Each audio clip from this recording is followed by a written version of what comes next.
ఈరోజు నేను mushroom curry చేస్తానండి. దీన్ని ఎలా చేయాలో చూపిస్తాను. స్కిప్ చేయకుండా చూడండి.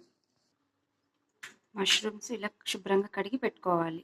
తర్వాత మసాలాకు కావాల్సిన పదార్థాలు: చికెన్ మసాలా, కొంచెం చెక్క, లవంగం, కొబ్బరి ముక్కలు, అల్లం వెల్లుల్లి, టమోటో, ఆనియన్స్, కొత్తిమీర, పుదీనా వేసి గ్రైండ్ చేసుకోవాలి.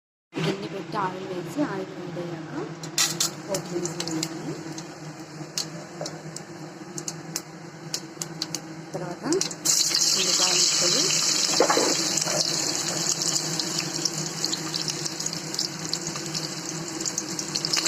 కరివేపాకు, ఉల్లిపాయలు వేసి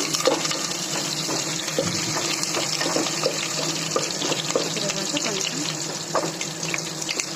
ఇంకనివ్వాలి. పోపు వేగాక మష్రూమ్ వేయాలి. తగినంత ఉప్పు, పసుపు వేసి ఆయిల్ మగ్గే వరకు వేగనివ్వాలి. ఇప్పుడు మష్రూమ్స్ వేగాయండి. రుచికి తగినంత కారం వేసి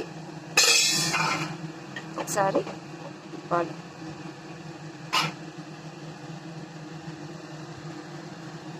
తర్వాత మనం ప్రిపేర్ చేసుకున్న మసాలా వేయాలి. ఒక స్పూన్ ధనియాల పొడి వేయాలి. ఒకసారి అంతా కలియబెట్టేసి